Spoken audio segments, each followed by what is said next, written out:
Bonjour, ici Margorito, merci beaucoup d'avoir cliqué sur ce podcast. Si jamais on ne se connaît pas, enchantée, j'anime une chaîne YouTube et un compte Instagram dédié aux livres et je m'intéresse particulièrement aux textes qui sont transgressifs dans le fond ou dans la forme. La conversation que vous allez entendre maintenant, elle a été enregistrée le 25 octobre 2025 dans le cadre d'une carte blanche qui m'a été offerte par les médiathèques de Strasbourg. Et j'ai choisi d'accueillir l'autrice Taous Merakchi à l'occasion de la sortie de son nouveau livre Monstrueuse. Monstrueuse, c'est un essai très personnel dans lequel elle décrit ce que le cinéma d'horreur lui a apporté et elle parle en fait plus généralement de ce que les monstres et l'horreur nous apportent collectivement.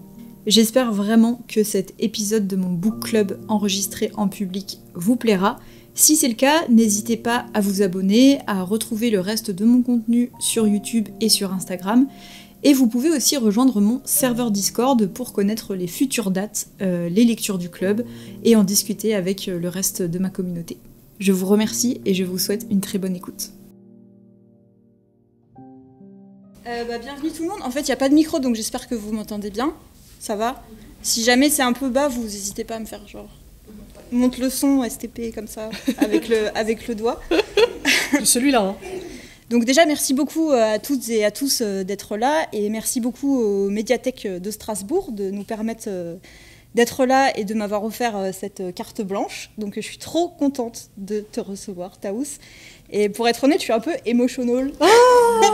parce que je suis contente de te voir et parce que ton livre, il a vraiment résonné hyper fort pour moi, je pense, comme pour plein de gens. Donc déjà, merci de l'avoir écrit et merci d'être là pour nous en parler. Ma première question, elle va être un petit peu introductive, mais ta réponse, en fait, elle va aussi m'être un petit peu utile d'un point de vue personnel, parce que je suis en train d'enregistrer la rencontre en podcast, et d'ailleurs, on va faire des questions après. Si jamais vous posez une question et que vous ne voulez pas que votre voix soit dans le podcast, n'hésitez pas à venir me voir après pour me le dire. Mais donc, ça va être retransmis en podcast, et ma mère va sûrement écouter ce podcast. Donc déjà, bisous, maman, je t'aime très fort. Et en fait, ma mère, elle fait un peu partie des gens de mon entourage pour qui ça pouvait être un peu difficile de comprendre le fait que, comme toi, à un âge très jeune, j'étais à fond dans l'horreur, j'adorais ça. Il y a même eu des époques de ma vie où c'était petit-déj horreur, déjeuner horreur, dîner horreur, enfin voilà, on se sait. Mais ma mère, je pense, avec beaucoup d'amour, mais aussi avec un peu... Elle regardait ça avec un petit peu d'inquiétude et avec un peu d'incompréhension. Et dans ton livre, je trouve que tu expliques très bien en fait, les vertus de l'horreur à titre individuel, le fait que c'est un côté presque thérapeutique et que c'est presque du développement personnel. Donc, est-ce que tu pourrais juste nous expliquer ça et l'expliquer à ma mère, ce faisant? Alors, déjà, ta mère, peut-être qu'elle pourrait aussi lire le livre. Je pense que ça l'aiderait beaucoup. Mais bien sûr. Peut-être que, du coup, elle réalisera en lisant le livre qu'il y a des films qu'elle connaît, qu'elle a vus et qu'elle ne mettait pas dans la catégorie horreur. Et comme beaucoup de gens qui ont lu mon livre, elle va peut-être se dire, en fait, peut-être que j'aime ça. Parce que je pense sincèrement que tout le monde aime ça à un certain degré. Moi, le bien que ça m'a fait, c'est à plusieurs niveaux. Il y a déjà eu un truc de représentation, où en fait, m'étant senti monstre moi-même très tôt dans ma vie et à plein de reprises par la suite, j'avais besoin d'œuvres dans lesquelles je me retrouvais. Et c'était pas dans les comédies romantiques ou les drames sociaux MK2 que je m'y retrouvais, ou en tout cas ce que j'y retrouvais ça m'intéressait pas parce que c'est vraiment trop proche de la réalité, et je voulais des histoires où les gens comme moi triomphaient. Donc soit c'est le monstre qui gagne et super, soit c'est la final girl qui gagne et super aussi, parce que je m'identifie aux deux. Quand elles sont les deux en même temps, alors là on a tout gagné. Ça arrive pas très souvent mais ça arrive. Et après il y a aussi le fait que comme je suis une personne très anxieuse depuis l'enfance, l'état dans lequel je me sens en permanence est justifié quand je suis devant un film d'horreur, parce que cette tension permanente, cette projection constante de elle est où la sortie, et s'il se passe ça, et comment je vais faire, et si jamais j'ai des lacets d'effets à ce moment-là, et si je trébuche, et si je dis le mauvais mot, tous ces trucs qu'on a en permanence dans le cerveau quand on est devant un film d'horreur sont justifiés parce que c'est effectivement une question de vie ou de mort, il y a des vraies raisons de s'inquiéter. Et une fois que le film d'horreur se termine, et d'un coup, ça fait baisser la pression parce qu'on se rend compte que c'est pas si terrible de passer un coup de téléphone. Il y a personne qui est en train de nous poursuivre dans les bois, donc ça va aller, on va s'en remettre. Et à côté de ça, il y a aussi le fait de m'être toujours senti un petit peu à côté en société, d'avoir toujours été un peu marginale, même si physiquement, j'ai tout ce qu'il faut pour passer inaperçu, globalement. Mais dans ma tête, c'était pas le cas. Et dans les conversations avec les gens et avec mes pairs, je me sentais toujours un peu à côté. Et ce cinéma-là, il est fait pour nous. Il est fait par nous, il est fait pour nous. Il est fait pour tous les gens bizarres, pour tous ceux qui n'ont pas peur de mettre les mains dans le cambouis de leur âme et qui veulent regarder la laideur en face plutôt que de la fuir et la mettre sous le tapis en faisant comme si ça n'existait pas. Et qui, du coup, font des crises de la quarantaine et s'achètent une Lamborghini pour partir avec une meuf de 25 ans. Voilà, moi, j'ai pas besoin de ça parce que j'ai Freddy à côté de moi tous les jours.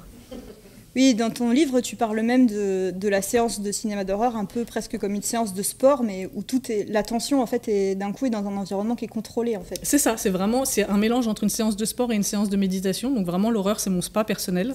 C'est là où je vais tout purger. D'ailleurs, souvent, je regarde des films d'horreur dans mon bain, comme ça, c'est la détente absolue. Et après, je dors merveilleusement bien.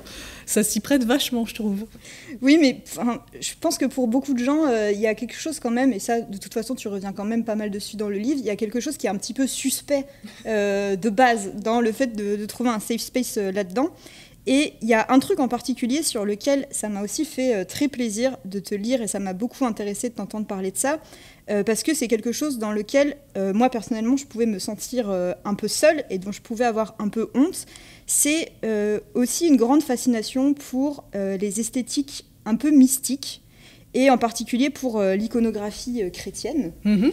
Et tu parles pas mal de ça dans le livre, et tu rappelles que le catholicisme, ça consiste quand même à se réunir autour d'une image de cadavre supplicié. Oui. Et donc c'est extrêmement goth finalement. Bah, c'est ce que je dis dans le livre, c'est que je pense que le catholicisme, c'est la religion la plus goth qui existe, parce qu'on a quand même un instrument de mort autour du cou, on mange le corps, on boit le sang, il y a les couronnes d'épines, il y a la flagellation, il y a tout un tas de trucs qui tournent vachement autour du rapport à la souffrance, à la mortalité. Il y a les démons, il y a vraiment tout un univers. La Bible, c'est un roman d'horreur extraordinaire. Même si dans ma famille, j'ai effectivement beaucoup de personnes qui sont chrétiennes et que je respecte absolument, et je choisis précautionneusement le vocabulaire que j'emploie devant eux parce que je ne veux pas les heurter non plus. Mais moi, ce qui m'a plu dans cette religion, c'est effectivement tout ce que j'aimais dans l'horreur, et je pensais que je pouvais concilier les deux. Et jusqu'à un certain degré, oui, parce qu'il y a de l'horreur religieuse.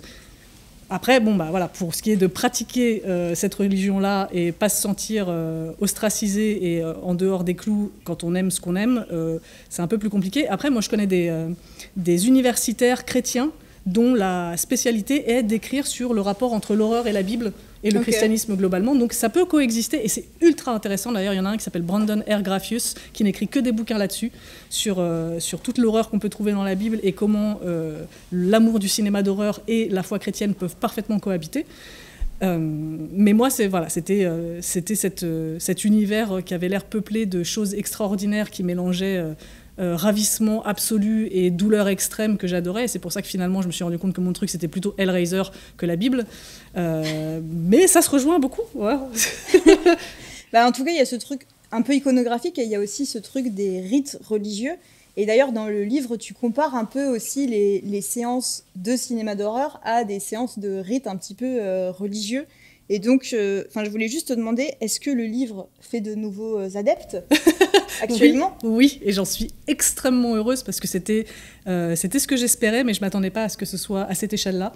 Okay. Je pensais vraiment que ce serait une poignée de personnes qui me diraient « bon, ok, d'accord, je vais essayer, tu m'as convaincu ». Et en fait, à chaque rencontre que je fais pour l'instant, chaque retour que j'ai, il y a énormément de gens qui disent « je suis venu alors que j'aime pas ça ».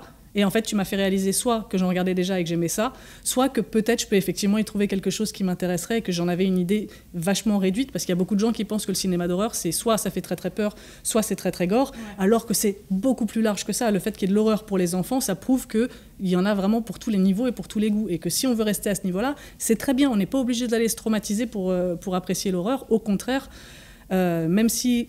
Quand on y vient au début, notamment dans l'enfance et dans l'adolescence, c'est pour la recherche de sensations fortes, de frissons, parce qu'on veut tester ses limites. Moi, au grand âge que j'ai, c'est plus pour ça que j'y vais. C'est bon, j'ai fait le tour des montagnes russes. Je sais très bien qu'il va y avoir un looping à un moment, mais j'aime bien y retourner quand même, parce que ça reste familier et confortable, et que j'y ai trouvé quelque chose de beaucoup plus satisfaisant que juste l'appât du frisson et du sursaut. Et ouais, j'ai même des personnes, la dernière fois, j'ai une femme de plus de 70 ans qui est venue complètement par hasard à une rencontre, vraiment juste parce qu'il y avait un événement. Elle s'est dit « oh, je vais aller voir ce que c'est ». Elle ne me connaissait pas, elle savait rien du tout. Et elle est venue acheter mon livre à la fin en disant « non, mais en fait, oui, je vais rentrer chez moi, je vais regarder La Nuit des Morts Vivants ». ok. Let's go. Ok. Et j'étais trop contente. Alors qu'elle est vraiment arrivée en mode non, les films d'horreur, jamais j'y touche, c'est horrible, je déteste ça. Et finalement, elle s'est dit j'ai peut-être loupé un truc. Donc tu as bien un rôle un peu de prophète finalement dans cette religion. Je suis l'apôtre de l'horreur. Tu amènes de nouveaux adeptes. C'est ça. Et alors, question quand même un petit peu basique, mais que je trouve assez essentielle. Est-ce que tu peux juste raconter un petit peu la genèse du livre et comment le projet il est né pour toi et peut-être aussi pour la maison d'édition ? C'était un projet un peu inespéré parce que j'avais eu cette idée-là il y a longtemps, peu de temps après avoir publié Vénère chez Flammarion. J'en ai parlé à mon éditeur de l'époque qui m'avait dit moi j'aime bien l'idée personnellement, mais c'est sûr à 100% Flammarion n'en voudra jamais. Okay. Donc je l'ai mis dans un tiroir et je me suis dit bon, bah, tant pis, je pense que la France ne veut pas de ce genre de contenu. En tout cas, les maisons d'édition françaises n'en veulent pas. Je suis même pas sûre qu'il y ait un public pour ça. Donc je vais continuer ma newsletter dans mon coin et c'est là que j'exprimerai tout ce que j'ai envie d'exprimer dans ce livre. Et à force de faire cette newsletter, déjà, je me suis rendu compte qu'il y avait beaucoup de gens qui étaient abonnés à la newsletter, non pas pour le contenu horreur, mais pour tout ce que je propose à côté. Mais okay. Comme ils reçoivent tout, ils lisaient ça aussi, et ils se sont mis à le lire de plus en plus et à se dire, en fait, ouais, ça ouvre une porte qui m'intéresse, et finalement, je veux en savoir plus. Donc je me suis dit, bon, il y a peut-être finalement un public. Et j'ai été contactée par l'équipe de La Ville Brûle qui m'a dit, viens, on se rencontre pour voir si on peut bosser sur quelque chose ensemble. Donc on se rencontre, on discute, et ils me disent, bah, toi, idéalement, c'est quoi le projet que tu aimerais bien faire ? Est-ce qu'il y a des choses que tu as dans tes tiroirs dont tu n'as pas fait grand-chose et que tu aimerais bien réaliser ? Et un peu l'air de rien, je parle de ce truc-là en disant, ça, je sais que je pourrais jamais le faire, mais du coup, je le fais sur mon Patreon, dans ma newsletter, c'est pas grave, c'est très bien comme ça. Et je leur lis le sommaire que j'avais fait, sommaire de travail, où j'avais fait une espèce de squelette des thèmes que je voulais aborder. Ils m'ont dit, bah, c'est super, on va le faire. Comment ça ? J'ai dit, non, on va faire ça en fait. Nous, on le veut, ça nous intéresse, on va le faire. D'accord. Donc je ne saurais jamais sur quoi on aurait bossé si j'avais pas parlé de ce truc-là. Ou alors peut-être qu'on le fera plus tard, j'en sais rien. Mais voilà, ils ont vraiment acheté cette idée comme ça, juste sur cette conversation-là, et on n'est pas allé plus loin. Ça a suffi à les convaincre. Et c'est le livre que j'ai toujours rêvé de faire, mais que je ne pouvais pas faire avant maintenant. Si je l'avais fait il y a 10 ans, il n'aurait pas ressemblé à ça. Ouais. Et je suis très très heureuse de l'avoir fait aujourd'hui. Je pense que c'était vraiment le bon moment. Bah, si mère, la ville brûle. Hein. Et alors, là, c'est plus pour revenir sur le côté un peu audience de l'horreur et sur les adeptes en tant que tels. En fait, j'ai une take à faire. Et je voudrais avoir ton avis dessus. Ok. En fait, pour moi, genre, je comprends à 100% les femmes qui apprécient l'horreur, mais mec cis hétéro qui adore les films d'horreur, pour moi, égale gros red flag. Genre vraiment, dominant, qui kiffe les films d'horreur, je suis là, tu vois.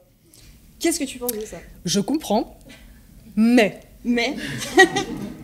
à mon grand âge, encore une fois, j'ai appris qu'on pouvait être du côté des dominances et pour autant avoir plein de choses dans sa vie qui font qu'on se sent monstre, qu'on se sent autre, qu'on se sent pas compris, qu'on a peur de certaines choses, qu'on a des problèmes avec son corps, avec son identité, sa façon de se mouvoir dans le monde, qu'on a des problèmes de famille, et toutes ces choses-là sont représentées dans l'horreur. Donc, ma question, c'est plutôt, ok, tu aimes quoi comme genre d'horreur ?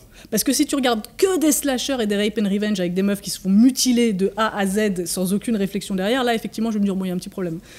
Mais l'horreur étant tellement vaste, si t'es un mec qui a juste, je sais pas, peur de la mort, par exemple, et que tu regardes des films d'horreur, là, je me dis, bah ouais, go, c'est ta thérapie, mon gars. Bon, faut faire de la thérapie aussi à côté, mais c'est déjà une bonne avancée.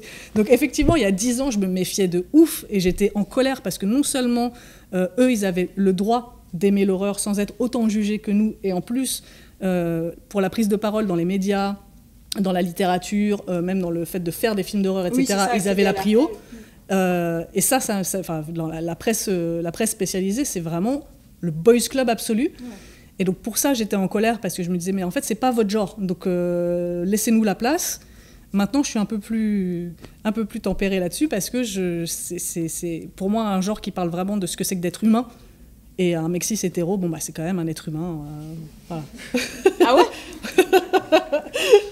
Il a lui aussi le droit d'avoir ses névroses et ses souffrances et ses questionnements et des choses qui résonnent et des œuvres qui lui parlent et qui parlent à tous les trucs qui l'interrogent. Et en plus, je pense que vraiment, comme c'est un genre qui est fait pour s'interroger sur ce qui nous fait peur, sur ce qui nous excite, sur tous les tabous, tous les biais qu'on peut avoir, je pense qu'au contraire, justement, ça peut être un très bon miroir pour eux de se dire, ok, voilà ce que c'est d'exister en tant que quelque chose qui n'est pas moi. Et ça peut peut-être développer une empathie à travers ces images-là qui ne développeraient pas autrement. Parce que moi, par exemple, quelque chose que j'adore énormément dans le cinéma fantastique et aussi beaucoup dans le film d'horreur, c'est Et j'en avais parlé dans une vidéo d'ailleurs sur la chaîne YouTube Margorito, abonnez-vous, sur le fait que... j'adore en fait quand il y a un personnage qui voit des choses et que les gens souvent ne la croient pas. Ouais. Et je trouve que c'est une très bonne façon de mettre en image les trucs un peu de dissociation et de gaslighting, de quand tu vis des violences et qu'on essaie de te persuader que pas du tout, ou que c'est normal. Et je trouve que c'est, dans le cinéma fantastique et dans le cinéma d'horreur en particulier, il y a vraiment un exutoire aussi par rapport à ce truc-là. Je sais pas ce que t'en penses, mais... Ah oui, non, mais je suis d'accord, mais là encore, il y a des expériences de la domination. C'est ça, quoi. Mais quand tu vois que Roman Polanski en a fait des très bons... Oui, non mais... Et pourtant, voilà. Donc, et je ne vais pas du tout chanter les louanges de Polanski, entendons-nous bien, hein, mais le fait est que ce récit-là, et en même temps c'est intéressant de se dire c'est marrant qu'il l'ait aussi bien fait, hein. On se demande pourquoi. Ouais. Donc c'est très intéressant le cinéma d'horreur pour ça, parce qu'il y a vraiment plein de choses qui ont été récupérées par les personnes concernées, alors que ça n'a pas été fait par des personnes concernées. Et c'est pour ça que je le trouve merveilleux, ce cinéma-là, c'est-à-dire que peu importe d'où ça vient, de qui ça sort, à partir du moment où l'œuvre existe, elle n'appartient plus à cette personne-là. Et si cette personne-là l'a faite avec des intentions néfastes ou des intentions neutres, on s'en fout. Ça ne lui appartient plus parce que la communauté le récupère. Et c'est pour ça qu'il y a plein de personnes concernées par diverses expériences négatives de la vie qui se sont appropriées des œuvres qui étaient faites pour instrumentaliser cette douleur. Mais pour cette personne-là, ça a eu un effet cathartique et thérapeutique. Donc on s'en fout de la... Alors après, il y a quand même des limites que moi je ne passe pas. Par exemple, il est hors de question que je chante les louanges de Victor Salva qui a réalisé Jeepers Creepers, qui est pourtant un film très populaire. Mais comme c'est un homme coupable de crimes pédophiles qui a fait de la prison et qui ensuite a fait ces films-là et que tout le monde a dit « Oh, bah c'est bon, il a purgé sa peine ». Wow. Alors, qui reprenne sa vie, ok, mais peut-être pas à ce point-là sur le devant de la scène, à qui on donne autant d'argent, et surtout sur des histoires d'adolescents qui se font attraper par un grand méchant qui les mutile, tu vois, je sais pas. Donc, il y a beaucoup de choses à interroger dans le cinéma d'horreur, mais dans le cinéma de manière générale, de toute façon. Oui. Et je pense que c'est très important de se poser la question de d'où vient une œuvre.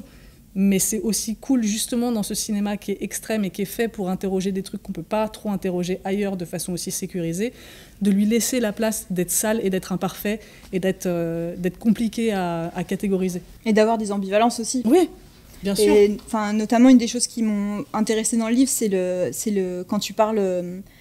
et ça, c'est un truc aussi qu'on partage dans la littérature, du fait qu'il y a beaucoup ces représentations de féminité monstrueuses et de femmes très, très, très énervées, et les Unhinged Women, et tu parles notamment de Pearl de Ty West, qui est un film que j'adore aussi. Et en fait, là, ça semble... Juste là. Et qui est juste là, d'ailleurs. Je ne sais pas si vous avez vu, mais la médiathèque a fait une déco avec incroyable. Plein de DVD incroyables. Et donc... en fait, ça semble assez évident que c'est jouissif de voir des personnages féminins qui pètent un plomb et qui se rebellent, etc. Mais pourquoi les personnages féminins qui sont monstrueux, ils sont aussi jouissifs? Ça, tu l'expliques bien dans le livre aussi, je trouve. Bah oui, c'est parce qu'on n'a pas le droit. Autrement, nous, on n'a pas le droit de déborder. On n'est pas comme les mecs qui, dès qu'ils perdent un match à FIFA, ils peuvent mettre une patate dans le placo et tout le monde trouve ça normal.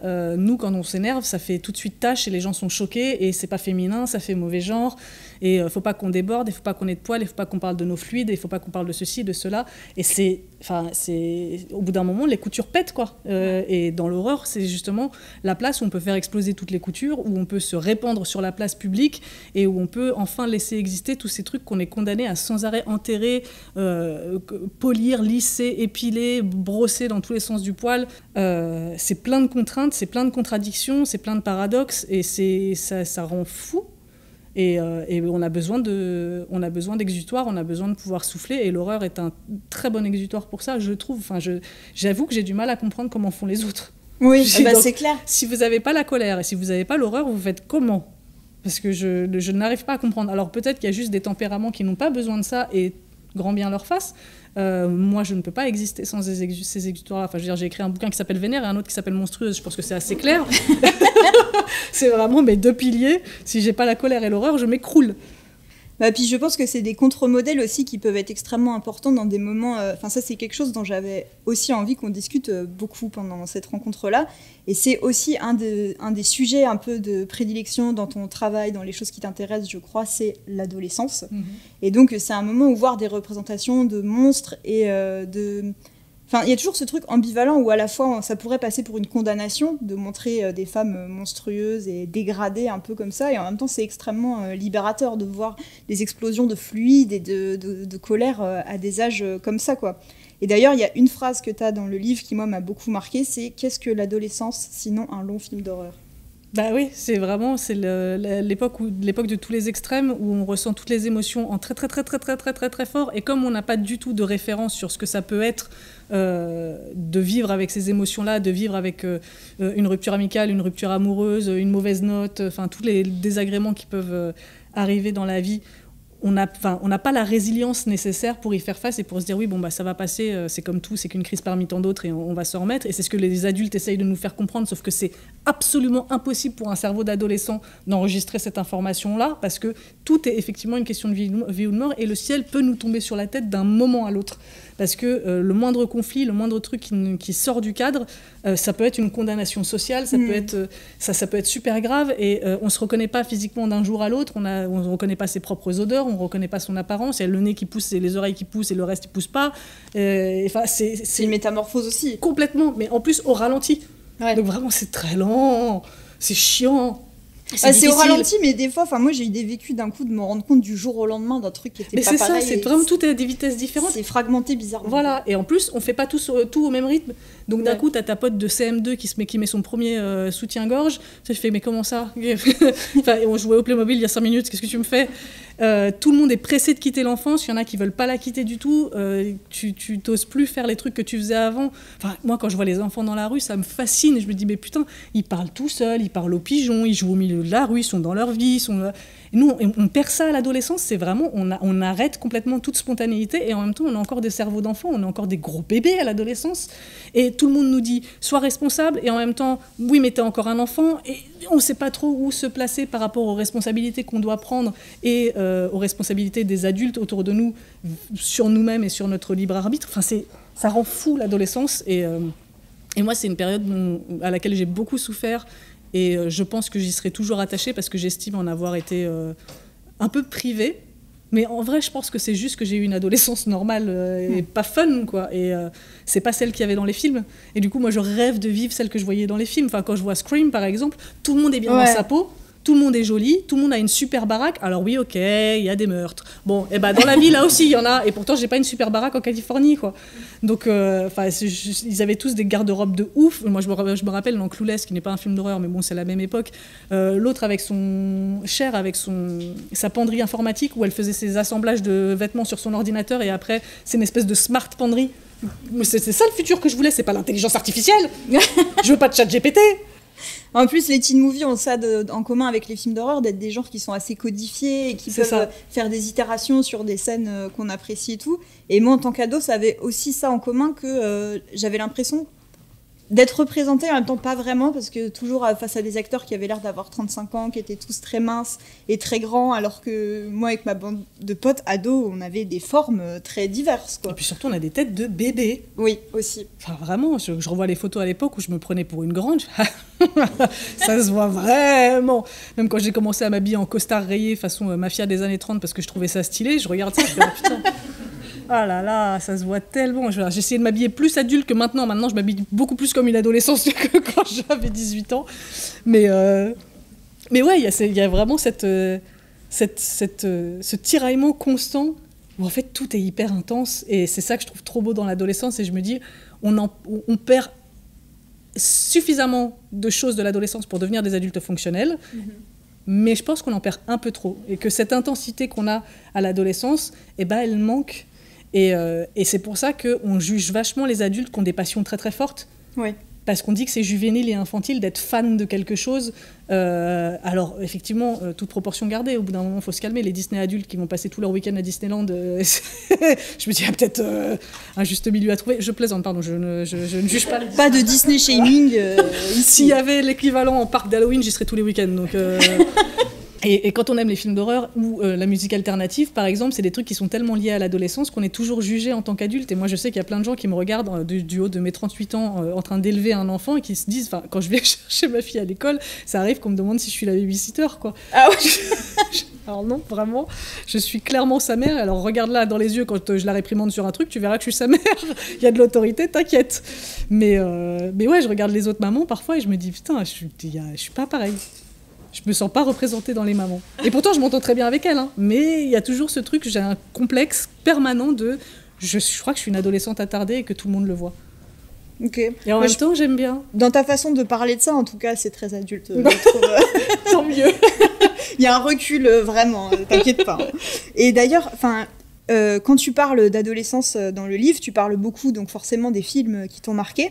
Et tu passes très vite, et moi j'avais quand même envie de profiter là de t'avoir sous la main pour revenir un peu plus longuement sur est-ce que tu avais des souvenirs un petit peu littéraires aussi liés à l'horreur dans ton enfance et dans ton adolescence, parce que tu mentionnes rapidement Les Chairs de poule et La Nuit des Pantins. Les Chairs de poule, je pense que pour beaucoup de gens de notre génération, enfin en tout cas pour moi, ça a été un truc archi fondateur. Grave. Et je me demandais si tu avais déjà aussi ce truc avec la littérature d'horreur. Non, c'est venu beaucoup plus tard. C'est pour ça que j'en ai pas beaucoup parlé aussi, parce que l'horreur... En fait, moi j'ai un problème dans la lecture qui est que... C'est pour ça que je lis pas de science-fiction et de fantasy. C'est quand il faut imaginer un truc qui n'existe pas, mon cerveau bug, les fils se croisent et il y a un court-circuit et je passe 1 heure à essayer de comprendre ce qu'il veut dire par une tour en chrome, en deltaplane. Les premières pages d'un bouquin de fantasy ou de science-fiction, c'est un enfer pour les gens qui ne sont pas habitués, parce qu'à chaque fois, c'est de l'exposition d'un monde que je ne connais pas, avec une culture que je ne connais pas, des codes que je ne connais pas, et ça me fait bugger. Et il y a beaucoup d'horreur qui est vachement là-dedans aussi. Ok. Et j'ai mis beaucoup de temps à comprendre qu'en fait, l'horreur contemporaine existait et qu'il n'y avait pas besoin d'aller chercher beaucoup plus loin qu'un truc qui se passe dans une maison avec des gens à qui il arrive des trucs, où là, effectivement, oui, une cafetière qui vole, je visualise, ça va. J'arrive à imaginer.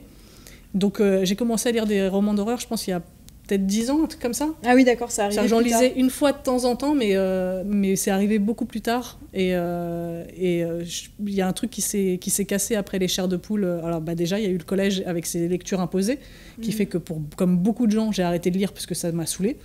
Alors que j'ai toujours été une grande amoureuse des livres, mais quand tu passes 5 heures à t'arracher la tête sur du Balzac ou sur Vipère au point, au bout d'un moment, t'as pas...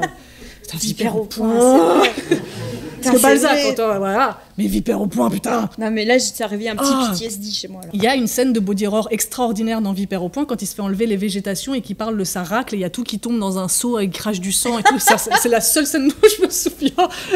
Ça, je me suis dit, ah bah voilà, là on parle. Mais du coup, ouais, c'est pour ça que j'en parle peu, c'est parce que la littérature, c'est arrivé sur le tard, et heureusement, maintenant que je lis en anglais, je peux en lire beaucoup plus qu'avant, parce que dans la production anglo-saxonne et notamment américaine, ça y va. Il y en a beaucoup, et il y a plein de trucs qui tapent pile poil dans les trucs que j'aime et que j'arrive à lire.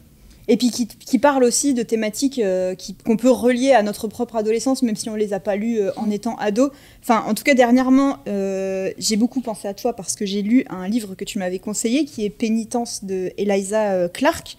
Et en fait, dans ton livre, tu parles aussi de Tumblr. Et du fait que Tumblr, donc c'était une plateforme de blog, c'est toujours, excusez-moi, pour moi c'était parce que... Je n'ai jamais quitté Tumblr, je ne quitterai jamais Tumblr. Et fun fact, je t'ai découvert sur Tumblr à l'époque.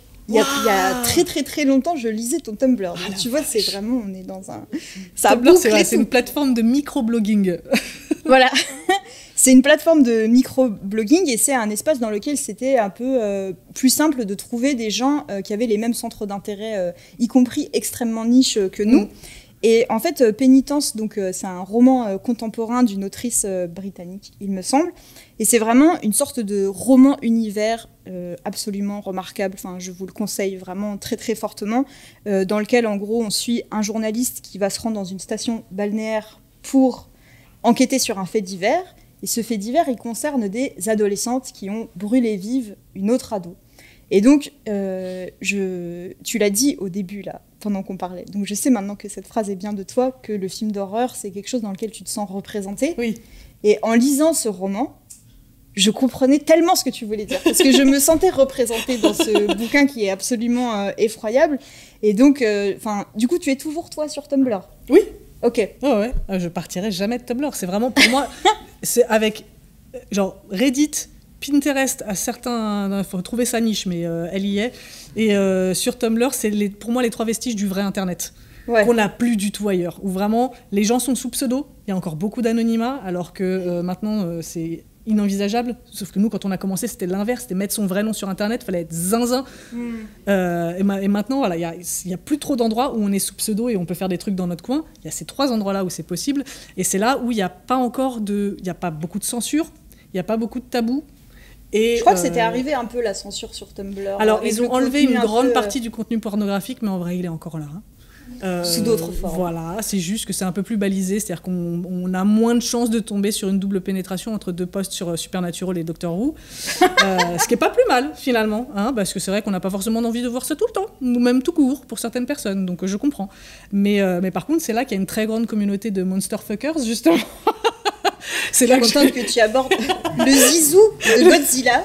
Tel que c'est une citation du livre de Taous, sachez-le. Tu parles des Monsters Fuckers, donc c'est des communautés sur Tumblr. J'explique pendant que... pardon, j'adore ma carrière. Ou alors vas-y, explique-nous plutôt ce que sont les Monsters. Le vrai Fuckers. nom, c'est la tératophilie. C'est l'attirance sexuelle et ou romantique pour les monstres. C'est un vrai phénomène qui existe et qui a été donc rebaptisé sur Internet Monster Fucker, parce que pourquoi faire dans l'euphémisme quand on peut y aller clairement. Et il y a une grande communauté sur Tumblr qui parle d'attirance sexuelle et ou romantique. Encore une fois, c'est pas forcément les deux en même temps. Pour les monstres, il y a même toute une échelle à surveiller et un système de code à appliquer à la créature de votre choix pour savoir si c'est éthique d'avoir envie de la ken ou pas, parce qu'il faut qu'il y ait une question de consentement quand même avec les monstres. Donc selon l'âge de la maturité sexuelle qu'a atteint son espèce, il faut le prendre en compte. S'il y a possibilité de communiquer pour savoir si oui ou non. Voilà, donc c'est très codifié et moi j'adore voir les gens rendre aussi intellectuel un sujet aussi fou qu'avoir envie de ken la créature d'Alien. Je trouve ça merveilleux parce que effectivement on est quand même nombreux et nombreuses à avoir grandi avec La Belle et la Bête et à s'être dit à la fin c'était mieux avant. Dommage. Quand même. On a passé 1h30 à tomber amoureux de ce truc-là. Pourquoi vous nous servez Philippe Cordeloro, s'il vous plaît? Donc voilà, et à côté de ça, on est aussi beaucoup à se sentir monstrueux, que ce soit dans notre corps, dans notre sexualité, dans notre identité de genre. La société nous renvoie tellement de choses négatives par rapport à nous-mêmes qu'au bout d'un moment, il faut qu'on arrive à trouver des moyens de célébrer le monstre en soi et à en faire quelque chose de positif et pas forcément quelque chose de stigmatisant. Et donc les monstres peuvent être aimés, les monstres peuvent s'aimer entre eux et les monstres peuvent être aimés aussi de gens qui ne sont pas forcément monstrueux ou en tout cas qui n'en ont pas l'air. Et puis qui se soucie beaucoup du consentement des 10 monstres, parce que parmi dans ce que tu expliques du livre, parce que moi j'ai découvert un petit peu ça, c'est pas trop ma vibe, mais je trouve ça hyper intéressant. Il y a justement dans cette classification de à quel point la créature peut exprimer son consentement ou non, et que ça c'est important. Voilà, on fait tout ça dans l'éthique et le respect de chacun et de chacune. C'est pas parce qu'on aime les monstres qu'il faut faire n'importe quoi. Voilà. Et c'est vrai que ça a quelque chose de rassurant finalement d'aimer un monstre, parce qu'au moins quand tu le vois il dit oui je suis un monstre, je vais pas te le faire dans 1 an et demi où je vais te dire en fait depuis le début j'étais en train de te mentir, te manipuler, t'écarter de tout le monde pour te...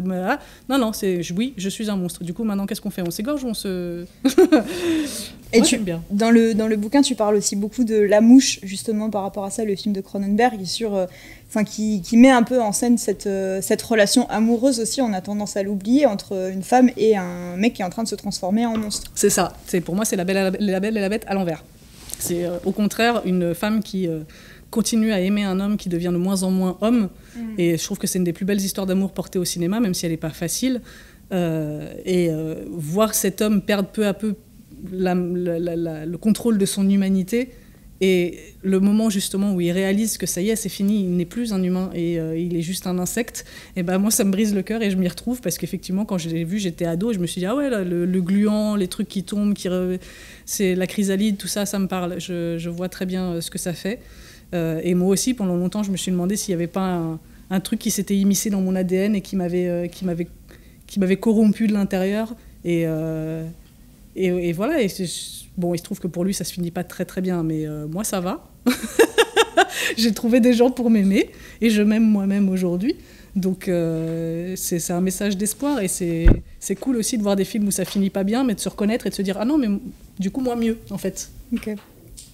Et du coup, pour revenir juste un tout petit peu sur ce truc de Tumblr, est-ce que tu trouves qu'aujourd'hui, c'est toujours aussi facile ou c'est difficile pour des gens qui sont un petit peu en construction de rencontrer des communautés qui aident à mieux accepter sa weirdness, justement? Je pense que c'est plus facile aujourd'hui. Avant, il fallait vraiment patauger pour trouver ta niche, et maintenant, il y a tellement de...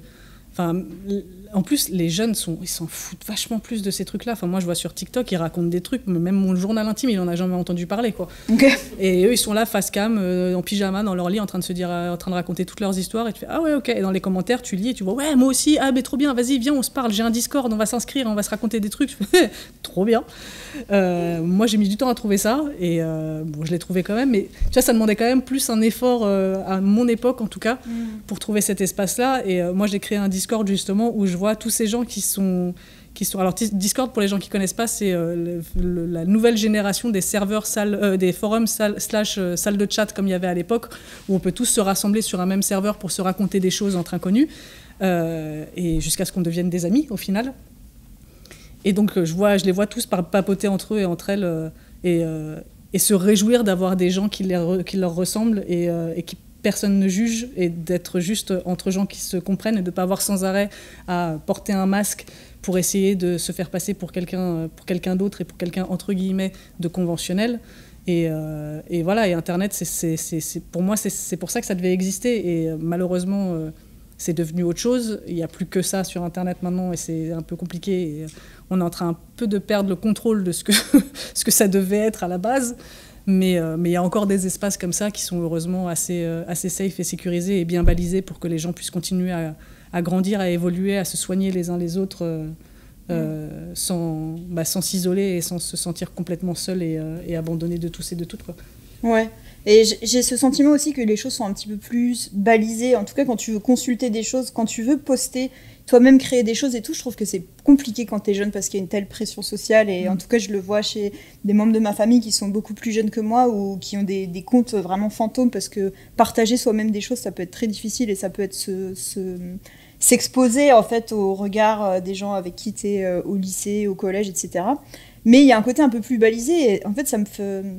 Quand je pensais à Pénitence, quand je pensais à ce truc de l'adolescence et tout, je pensais aussi à un livre qui est juste là, qu'on aime beaucoup, toi et moi aussi, qui s'appelle Vibes, Lore, Corps, de Valentine Tani, et où elle parle du fait que nous, on appartient à une génération où Internet, ça a à la fois été un grand espace d'un coup de liberté, de rencontres avec d'autres weirdos, mais où ça a aussi pu être un espace un peu de trauma et de choses qui étaient beaucoup plus floues dans les limites, dans à qui tu parles, etc. Et ça, je sais pas, je me dis que c'est peut-être un petit peu mieux aujourd'hui. J'avoue que je sais pas, parce que comme je ne suis plus ado depuis longtemps, je sais pas quels sont leurs espaces flous et leurs espaces sombres à eux. J'imagine qu'il doit y en avoir aussi, mais c'est vrai que nous, à notre époque, Internet, c'était le Far West. Hein. C'est vraiment, tu passais d'une vidéo de chaton à une vidéo de décapitation d'otages comme ça. Il y avait, on allait tous sur un site qui s'appelait rotten.com à récréer au CDI. Au CDI, oh là là, mais c'est ouf. C'est horrible, alors que c'était vraiment un site avec des scènes de crime, des photos d'accidents, des trucs atroces, du gore de la vraie vie, et des trucs que je serais incapable de regarder aujourd'hui. Vraiment, c'est pour ça aussi que j'insiste beaucoup sur le fait que oui, j'adore le gore pour de faux, mais par contre, moi, je fais encore des cauchemars sur la double fracture du tibia de Cissé en match d'ouverture de la Coupe du Monde il y a 15 ans, là. Ça m'empêche encore de dormir tellement j'ai trouvé ça horrible. Donc, je suis capable de faire la part des choses entre le vrai et le faux. Mais c'est vrai que quand on est adolescent, on n'a pas autant et surtout, on a envie de se tester. Il y a vraiment un truc de qu'est-ce que je peux supporter, jusqu'où je peux aller. Ouais. Et on s'inflige des images dont on n'arrive pas à se défaire. Enfin, moi, il y a des trucs que j'ai vus, donc il y a presque 25 ans maintenant sur Rotten, je les oublierai probablement jamais. C'est clair. Et c'est pour ça que ça m'avait frappé quand elle parle de ça, quand elle disait qu'Internet, ça avait été un espace de liberté, de refuge et tout, mais aussi un espace de trauma. D'un coup, je m'en suis rendu compte aussi moi-même que ça pouvait être nommé de cette manière, parce que comme toi, j'avais des traumas. Mais c'est ça. Et tous les mecs qui ont créé ces sites-là le faisaient en disant que c'était pour la liberté de parole, la liberté de la presse, la liberté d'information, machin, tout ça. Et tu dis, je suis peut-être pas obligée de savoir à quoi ça ressemble, un crâne qui souffle sur une autoroute, quoi. Ça, j'ai pas besoin de ça pour avancer dans la vie. La prévention routière fait très bien son travail. Je mets déjà ma ceinture, il n'y a pas de problème. Hein. Et puis là, tu mets le doigt sur le fait que c'est la fiction, en fait. et que c'est le film d'horreur et la littérature d'horreur aussi, mais là on parle surtout de films d'horreur, c'est dans un environnement qui est contrôlé, où on sait que c'est pour de faux et où c'est joué avec des peurs. Et en plus, dans le livre, tu racontes aussi, et ça c'est quelque chose que je partage avec toi, comme je pense beaucoup de fans d'horreur, c'est le fait d'avoir énormément consommé de making-of, de s'intéresser de ouf au maquillage, aux effets spéciaux, etc. Et ça désacralise aussi énormément, quoi. Ouais, et puis en plus, ça montre à quel point ce genre-là spécifiquement, c'est vraiment un truc communautaire. Ouais. C'est vraiment c'est comme un grand cirque, quoi. Il y a besoin de plein d'artistes différents pour remplir le chapiteau, sinon on se fait chier. Et ça marche pas aussi bien si t'as 3 saltimbanques qui jonglent avec des quilles. Il faut plus que ça pour habiller un cirque. Ou alors l'autre métaphore que je donne aussi, c'est comme une fête foraine, quoi. Si t'as 2 stands, c'est pas une fête foraine, c'est la foire au village. Pardon pour les foires au village, j'aime beaucoup les foires au village en plus. Mais c'est pas pareil qu'une fête foraine. Et l'avantage d'une fête foraine, c'est que t'es pas obligé de faire toutes les attractions pour dire que t'es à la fête foraine. Et le cinéma d'horreur, c'est pareil. Tu peux très bien en rester au tir à la carabine et à la pêche au canard si t'as pas envie de faire 3 loopings dans une piscine. C'est une excellente image. J'espère que ma mère a écouté le podcast jusqu'ici, parce que je trouve que ça dit très bien les choses, quoi. On n'est pas obligé de faire toutes les attractions. Non, mais c'est vrai. Et il y a une question... J'étais pas sûre de pouvoir la poser, mais là je vois qu'on a un tout petit peu le temps, donc je la pose quand même. Il y a un passage du livre où tu parles du fait que tu t'imaginais aussi énormément de choses vis-à-vis des monstres et vis-à-vis d'une existence de monstres, etc. Et tu parles de comment tu te questionnais sur le fait d'être un vampire. Et tu dis, voilà, comment faire pour l'argent, je mange qui, je mange les gens que j'aime bien, je mange les gens que j'aime pas. Et tu nous laisses avec ces questions et tu dis, moi en tout cas j'ai déjà tout réfléchi, c'est bon. Donc je suis là, dis-nous, en fait. C'est-à-dire, c'est quoi ton plan? C'est quoi tes conseils? C'est quoi tes... Si je deviens vampire, mon plan, c'est de prendre un conseiller financier. Voilà. De m'attaquer à des personnes très très riches pour leur prendre de l'argent. Grâce à ce conseiller financier, je fais fructifier cet argent. Je le place de manière à ce qu'il puisse lui-même vivre tout seul et se reproduire, voilà, pendant que je fais mes trucs dans mon coin. L'argent. L'argent. Oui, voilà. Pas le conseiller financier. Je signe un contrat avec lui qui l'oblige à céder mon contrat à chacun de ses successeurs. Ok. Voilà, pour que ça reste dans la même boîte, parce qu'il va mourir lui à un moment, moi non. Voilà. Je m'achète des propriétés dans tous les pays. Ton conseiller financier, il est dans la confidence que t'es un vampire ou pas? Non. Ah oui, d'accord. Mais ça peut être cramé quand même. Non, je suis ma fille. Et je suis ma petite fille. Mais après, je suis mon arrière-petite-fille. Et oui, effectivement, écoute, on se ressemble toutes, mais c'est comme ça, c'est le matriarcat. Qu'est-ce que vous voulez? Qu'est-ce que j'avais dit d'autre? Je sais plus. J'avais vraiment... C'est une conversation que j'avais eue en voiture avec mon mec, où il fallait que je le tienne éveillé sur la route. Et donc, on faisait nos plans de vampires. Et ça a duré 1h30. Donc, je vais pas tout vous refaire. Mais on avait vraiment tout un plan. Et pas du tout le même, d'ailleurs. C'est ça qui était très intéressant. Mais voilà, du coup, juste... Les vampires sont toujours riches dans les films. Mais c'est ça. Alors, le capital culturel, on le comprend parce que quand tu vis 200 ans, 300 ans, t'as le temps de lire toutes les Pléiades de la Terre et d'être super cultivé et tout. Mais la thune. Voilà. Donc, je m'attaque aux riches. Je vais littéralement manger les riches. Je prends leur richesse, je fais fructifier cet argent et je mets en place des virements réguliers dans tous les services publics. Voilà, afin de financer les hôpitaux, les écoles, et nanani, nanana. Et après, je mange Macron. Mais que font les vampires? Genre, ils sont de droite. Que font-ils actuellement? Manifestement, ils sont de droite. Et tu m'offres un excellent pont sur le fait que dans le livre, tu fais juste des toutes petites incursions sur ce point-là. Tu vas pas... tu vas un petit peu quand tu parles du body horror, mais tu dis que l'horreur, elle a quand même une sorte de caractère antifasciste. Oui. J'extrapole un peu, oui. Mais il y a de ça quand même. Oui, il y a de ça, parce que l'horreur, c'est anticonformiste. L'horreur, c'est vraiment, encore une fois, le genre des gens en marge. Et comme on vit à une époque qui est de plus en plus fasciste et où on essaye de plus en plus de lisser les choses et de lisser les gens, et tout étant 50 nuances de beige, et les tradwives, et la clean girl esthétique, et machin, et ma routine, morning routine, et je commence à 4h du matin avec un bain de glaçons dans la gueule pour surtout pas vieillir, et je m'enroule le visage de 40 trucs parce que dormir sur un oreiller, ça fait des rides, et j'utilise pas une paille parce que sinon ça fait des rides autour de la bouche, au bout d'un moment, ça commence à bien faire. Et donc l'horreur permet de faire exploser les coutures dont je parlais tout à l'heure, et de enfin sortir de ces trucs qui sont tout propres, tout lisses, tout bien rangés, parce que c'est vraiment un truc de facho. Désolé pour les maniaques, vous faites ce que vous voulez dans votre maison, mais dans le pays et dans le monde, c'est pas comme ça que ça marche, parce que c'est ce qu'on utilise justement pour justifier beaucoup de choses très pourries, de dire non, non, mais c'est pour ranger, c'est pour que ce soit propre. On voit bien qui a le droit d'être au milieu et qui doit être rangé sur les côtés pour pas faire dégueulasse. Donc voilà, et moi j'en ai de plus en plus marre de me faire renvoyer à la gueule à longueur de temps que ce que je suis est une erreur et ne devrait pas exister dans le paysage francophone. Donc les tripes, quoi. Voilà, les tripes, les tronçonneuses, les cerveaux qui explosent, les loups-garous qui mangent des gens. Voilà, moi c'est ça ma soupape de décompression, parce que j'en peux plus. J'en peux plus que tout soit bien rangé, j'en peux plus qu'on me dise que je fais tâche, quoi.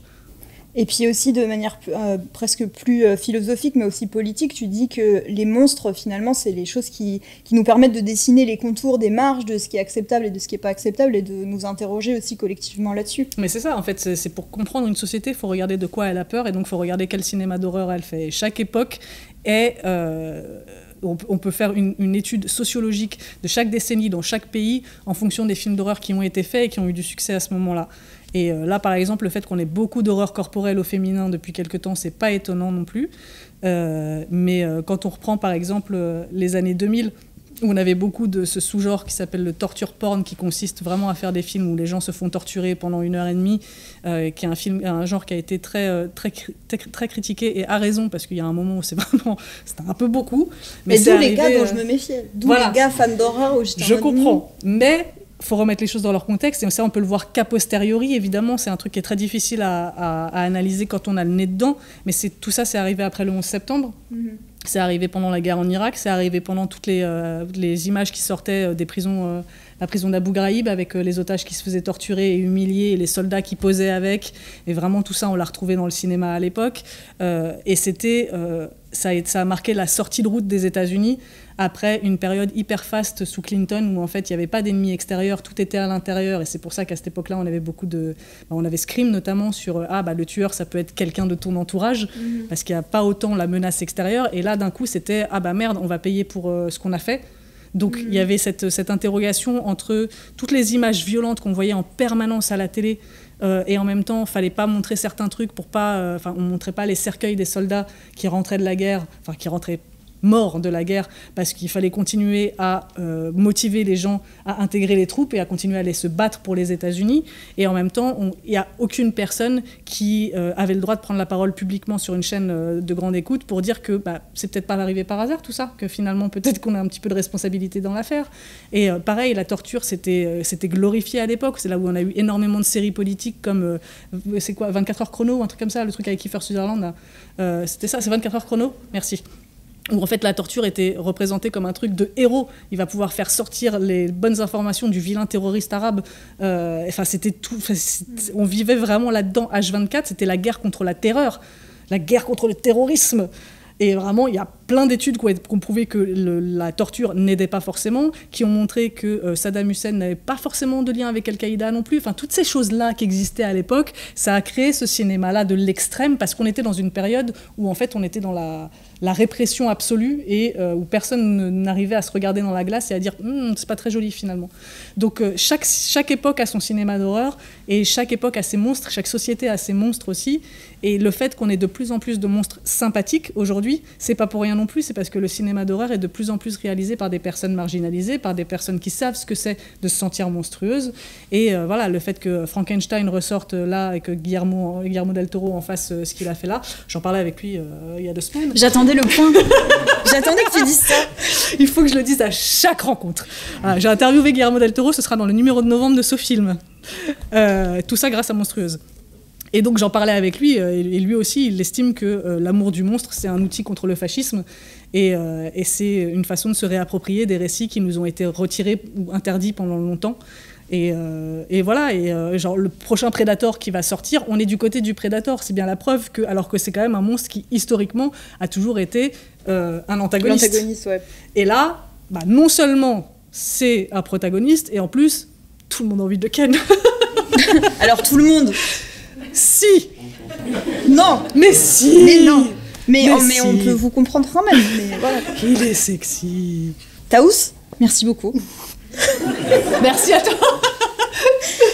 Et je pense qu'on peut passer à un moment pour vos questions si vous en avez. Et l'idée c'était de rendre quand même ce moment un petit peu interactif, donc vraiment n'hésitez pas. On va faire un roleplay. Vous êtes vous, je suis Guillermo del Toro. J'ai une autre question lifestyle si vous voulez réfléchir un peu pendant cette question. Ah voilà, super. Je vais parler par rapport à l'enfance, quand on a des enfants. Est-ce que commencer avec Scooby-Doo, c'est pas mal quand même pour les initier tout doucement à ce monde de l'horreur? Ouais, moi j'ai commencé Scooby-Doo avec ma fille, ça ne l'a absolument pas intéressée. J'étais dégoûtée. Alors qu'en plus j'ai un mug Scooby-Doo qu'elle voit depuis qu'elle est née. Et je me suis dit, ça y est, elle a enfin l'âge, on va commencer, aucun intérêt. Mais elle me dit qu'elle a envie de regarder des films d'horreur. Donc pour l'instant, elle a peur devant Nemo, donc on va y aller doucement. Elle a pleuré toutes les larmes de son corps devant K-pop Demon Hunters.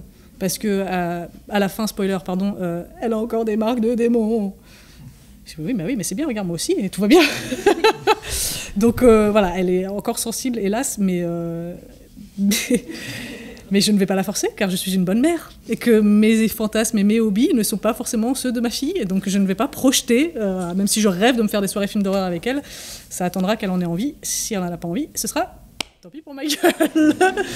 Mais on essaye petit à petit. On a essayé l'étrange Noël de Monsieur Jack aussi. Elle m'a fait arriver à partir du moment où il y a le méchant qui arrive avec son crâne qui s'ouvre. Je me suis dit, ouais, effectivement, peut-être un peu tôt. Voilà. Ouais. Et puis en plus, il y a le stop motion qui fait ce côté encore plus inquiétant où les mouvements sont pas naturels. Et j'en parlais aussi avec Del Toro.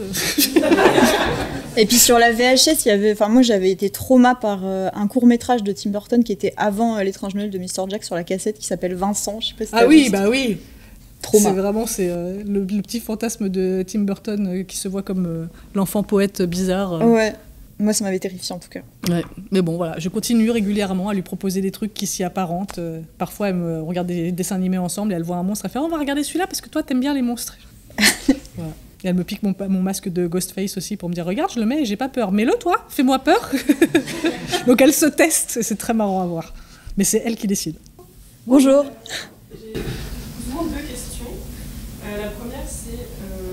moi, je sais que je m'initie petit à petit à l'horreur par les livres et par les films de loin. Je me rends compte aujourd'hui qu'il y a beaucoup de choses de mon enfance que j'ai apprivoisées, de choses qui me faisaient très peur, qu'aujourd'hui j'aime et tout. Qu'est-ce qui, toi, te faisait peur quand tu étais gamine? Est-ce que tu te rends compte aujourd'hui que des choses qui te faisaient peur quand tu étais gamine, tu les aimes maintenant ou pas? Ou est-ce qu'il y a des choses qui te sont restées? Alors, il y a Chucky. Ouais. J'ai vu le 2 quand j'avais 8 ans. C'était une très mauvaise idée. Je n'ai pas dormi pendant 10 ans à cause de ce connard. Et j'ai eu beaucoup de mal à y revenir, et sauf que quand il y a la fiancée de Chucky qui est sortie, c'était tellement pas le même ton que les 3 premiers, que je me suis dit, mais en fait, il est un peu marrant. Parce que mon méchant préféré, c'était Freddy. Et Freddy, je l'adore parce qu'il est drôle. Il fait des vannes, il est cruel, mais il est marrant, il a des bonnes punchlines. Et en fait, Chucky, c'est un mini Freddy, mais il est très, très énervé. Et pendant longtemps, même, je ne pouvais pas voir sa photo.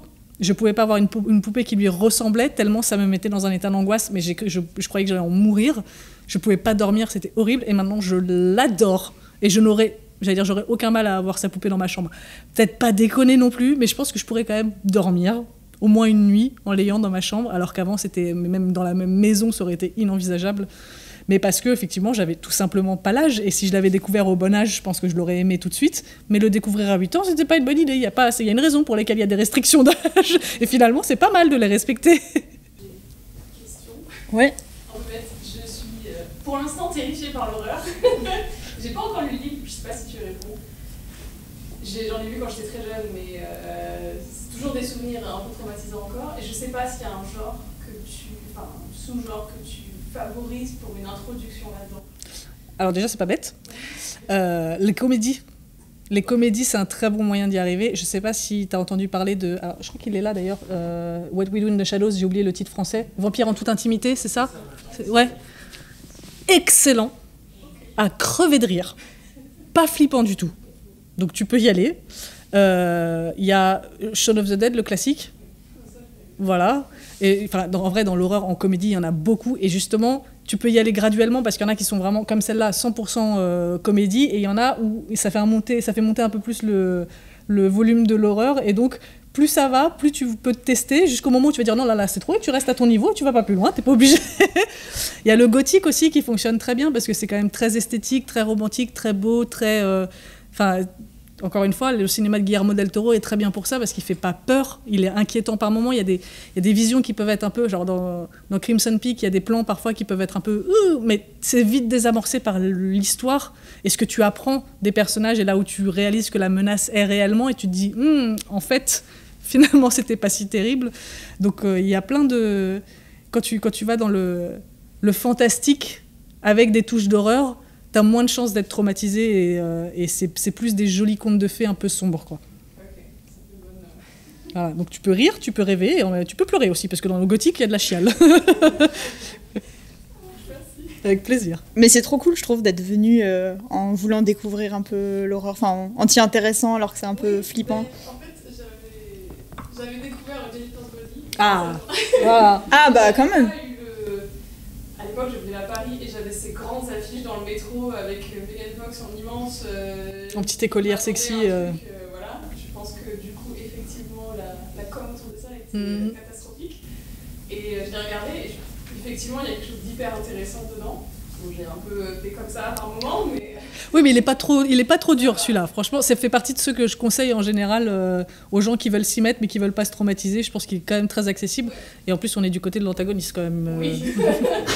Et pour le coup, c'est ce que j'avais trouvé intéressant. Mais oui, je suis encore un peu terrifiée et j'essaie de pousser parce que je trouve que c'est un genre intéressant et j'ai envie d'y aller. Ah, mais c'est pour ça, si tu restes dans la périphérie, il y aura 1000 trucs. Et tu n'auras pas besoin de te traumatiser pour autant, il y aura suffisamment à manger, donc t'inquiète pas. T'es pas obligé de flipper pour aimer l'horreur. Non, Et bienvenue dans la secte. je suis ravie. Oui. Est-ce que tu n'aurais pas envie d'écrire, toi, la fiction? Idéalement, oui. La vérité, c'est que je n'ai pas d'idée. J'ai des flashs, j'ai des vignettes, mais la fiction, j'y arrive pas pour l'instant. Mais si tu avais genre là, sur garantie une idée, tu penses que ça serait quel genre d'horreur? Ce serait clairement dans la même vibe que Jennifer's Body, je pense. Ou alors une histoire de loup-garou, une histoire de possession, j'aime bien aussi la possession. Mais oui, avec une héroïne qui part en sucette, ça c'est sûr et certain. J'espère. Ma vie n'est pas finie, ma carrière non plus, donc on sait jamais. Je ne fais qu'être surprise par ma carrière de toute façon, donc on verra bien. Qu'est-ce qui t'a surpris par exemple dans ta carrière? Bah faire ça déjà. Ah oui, c'est vrai. Puis me retrouver à interviewer Guillermo del Toro. Ça sort quand ça? C'est le numéro de novembre, je sais pas quand est-ce qu'il sera en kiosque, Ok. mais il a dit qu'il avait adoré l'interview. Et il l'a pas dit à moi, en plus il l'a dit à son staff, donc c'était même pas pour me flatter moi. Il a dit oh là là, celle-là elle était vachement bien. Le flex. Oui. C'est ma deuxième question. Tout à l'heure, vous parliez de littérature d'horreur aussi un petit peu. Est-ce que tu vas rechercher les mêmes choses quand tu lis l'horreur? Est-ce que tu abordes ça de la même manière que le cinéma ou est-ce que tu cherches des choses différentes? Non, je crois que je cherche la même chose justement. Ouais. En fait, il y a des univers dans lesquels j'ai envie de passer plus d'1h30. Et c'est pour ça que j'aime bien les livres. C'est parce que comme en plus je lis pas particulièrement vite, je peux y passer des jours. Genre un livre de 300 pages, j'y passe une semaine. Et si j'aime vraiment un univers, je suis contente justement de pouvoir y revenir tous les soirs avant de dormir. Alors qu'un film, je l'ai vu un soir, c'est bon, je vais pas le regarder tous les soirs non plus. C'est pour ça que j'aime beaucoup les séries d'horreur aussi, parce que ça me permet de faire la même chose, d'y rester longtemps. Même si les séries d'horreur, c'est assez inégal, mais on en a des très très bonnes quand même, heureusement. D'ailleurs, si vous n'avez pas encore vu la série Entretien avec un vampire, je vous en supplie, faites ça. Je vous en supplie. Parce que vraiment, personne n'y croyait, mais quel putain de chef-d'œuvre. Oh! Il y a des répliques, je peux vraiment pleurer sur commande juste en y pensant, tellement c'est magnifique. Est-ce que tu avais été allé au bout du livre audio? Parce que la dernière fois qu'on s'était parlé, t'étais Difficilement, dedans. mais j'y suis allée, oui. Putain, oui, c'était quand j'étais à Metz d'ailleurs. Qu'on en parlait tout à l'heure de Metz. Ouais, ça, c'était un peu dans cette époque-là. Ouais, c'est ça. Donc Parce que autant la série est très prenante et visuellement assez incroyable, autant le livre aujourd'hui c'est un peu Ah là là plus, Alors pardon aux fans d'Anne c'est un Rice, peu mais... austère. Hein. Oh Non, il mais paraît ça me que c'est rassure. mieux après, mais le premier... Oh ouin-ouin.com Et ouin-ouin, et ouin-ouin, et ouin-ouin, et putain, la vie elle est dure, et elle est dure la vie, et la neige elle est trop molle, quoi. Oh ça m'a rendu ouf. Et surtout, après avoir vu le film, vu la série, où tout est hyper... Et puis même, la tension sexuelle, elle est où? Moi, je pensais que ce serait beaucoup plus sexy que ça, mais il est pas sexy, le livre. Ça Enfin, m'est bref. tombé des mains complètement. Après, on dit que justement que Lesta, le vampire, c'est bien mieux. Il paraît, ouais. Mais du coup, là, j'ai la flemme. Franchement, la flemme. Alors que, tu vois, ça fait partie des trucs, normalement, c'est les rites de passage. Quand t'es fan d'horreur, à l'adolescence, tu lis Anne Rice et tu lis Stephen King, et moi, les deux me sont tombés dessus. Ah mince. J'adore l'univers de Stephen King. J'adore ce qu'il est capable de faire. J'accroche pas à sa façon d'écrire. Ok, Je trouve ça trop masculin. ok. Voilà.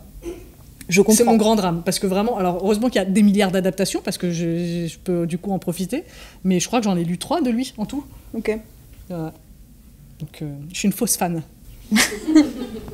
Et pourtant, je suis allée poser devant sa maison Ah ouais? à Bangor. J'ai même volé des cailloux dans son jardin, là. Je les ai mis sur mon bureau, genre ça va m'inspirer. C'était il y a 10 ans, voilà. J'ai vachement écrit de romans d'horreur depuis. Bah non, mais t'as écrit d'autres trucs Oui. très bien quand même. D'ailleurs, j'en profite pour dire que si vous habitez Strasbourg, vous pouvez emprunter les livres de Taous gratuitement en vous inscrivant aux médiathèques de Strasbourg, qu'on remercie beaucoup de nous avoir offert ce moment de geekerie. Et on va juste prendre une dernière question, si vous en avez une. Oui, bah Ouais. Par rapport à la BD Coven, alors si c'est difficile d'écrire de la fiction, comment c'est venu à le projet de la BD Coven? Alors, la BD Coven, c'est un sujet particulier, parce que je n'en suis pas fière. Tu peux expliquer juste ce que c'est? En gros, c'est une BD que j'ai écrite pour Dupuis avec 4 adolescentes qui font de la sorcellerie et ça tourne mal. C'est très basique comme scénario. Et ça a commencé parce que j'ai été contactée pour écrire un truc pour leur app de Webtoon. Donc c'est du contenu qui est fait pour être lu sur téléphone en scrolling vertical, épisodique, avec un nouvel épisode qui sort par semaine. Donc je me suis dit, zéro pression, il y a 4 pèlerins qui vont lire ce truc-là, ça peut me faire un bon exercice pour la fiction. En milieu de série, l'éditeur me dit finalement on va en faire une BD, on va en faire un financement participatif et on va l'éditer chez Dupuis en gros bouquin de ouf, trop beau, et tu vas aller à Angoulême le présenter. J'ai l'impression d'être la pire arnaque du monde, mais j'ai quand même terminé cette BD. Pour te dire, la fin, je l'ai trouvée au téléphone avec lui 15 minutes avant la deadline, tellement j'arrivais pas à m'en dépêtrer de ce truc-là. Alors je sais qu'il a quand même trouvé son public, parce que je suis quand même pas la dernière des teubés, je sais écrire des trucs. Mais si c'était à refaire, je le ferais complètement différemment. J'ai pas du tout pris le temps. Je l'ai écrite vraiment au fur et à mesure. C'est-à-dire qu'il n'y avait pas de trame. J'avais pas ma fin, j'avais pas un début, un milieu, une fin. J'avais pas d'arc, j'avais rien du tout. Je me suis juste dit, on va tenter cette série et puis on va voir où elle va. Et à un moment, je vais trouver une fin. Sauf que là, il fallait trouver une fin dans un temps vachement réduit parce que ça allait devenir un bouquin et qu'il y avait un nombre de pages limité, etc. Donc ça a été un exercice assez compliqué dont je suis pas très fière. C'est juste je suis frustrée de ce que c'est, parce que je pense que ça aurait pu être beaucoup mieux. Et c'est pas mon meilleur truc. Mais ça m'a permis de découvrir que je suis forte pour un truc, je trouve, les dialogues. Je suis très fière de mes dialogues. Il y en a où je me suis dit, c'est quand même bien trouvé ça. J'ai des bonnes vannes, voilà. Parfois je me relis et je me dis, quand même, je sais faire des dialogues qui sont marrants et réalistes. Mais pour le reste, c'était pas du tout au point. J'avais besoin de beaucoup plus de temps, d'être beaucoup plus encadré, de travailler beaucoup plus, de réfléchir, et je l'ai pas pris. Et voilà. Mais bon, je l'ai fait. C'est quand même une opportunité de ouf. Me retrouver avec mes potes auteurs de BD à Angoulême, et vraiment qui me disent, tu viens présenter quoi toi déjà? Chut, on ne parle pas. Viens, on va boire des bières, on ne parle pas. Mais à côté de ça, je sais qu'il y a des gens qui s'y sont retrouvés, à qui ça a plu, et pour ça je suis trop contente. Mais la majorité des critiques, c'est le scénario est un peu simple. Tu m'étonnes. Donc voilà, je suis très, très humble sur ce projet. Potentiellement, ça peut motiver pour en faire un autre plus complexe. Ouais, alors BD, non. Clairement, non. C'est très difficile le format BD, et surtout quand on n'a pas l'habitude, et j'en lis pas assez pour... c'est vraiment... Je me vois pas en refaire, on sait jamais. Mais par contre, oui, écrire une histoire, écrire de la fiction, écrire des personnages, écrire des dialogues, ça, j'ai bien envie de le refaire. Mais je prends mon temps maintenant. Peut-être dans le cadre de la mauvaise auberge, alors?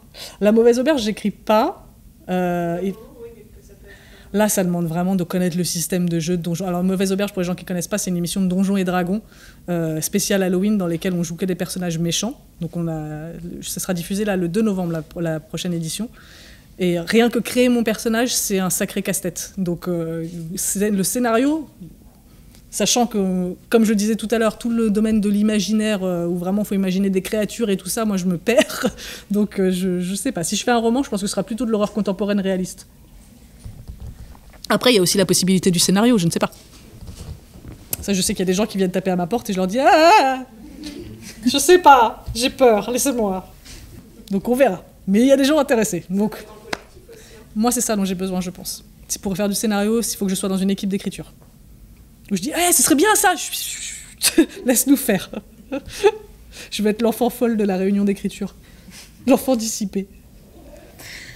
Bon, merci beaucoup Taous. Merci à toi. Si c'est ok, on va prendre 5 minutes de pause et puis ensuite on va installer un spot à Taous pour dédicacer les livres. Il y a aussi toute une sélection de bouquins d'horreur liés aux livres de Taous, mais aussi des livres dont moi j'ai parlé sur Insta et sur YouTube si vous me suivez, si jamais ça vous intéresse.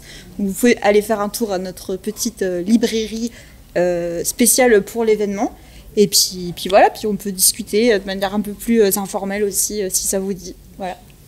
Merci beaucoup. Merci.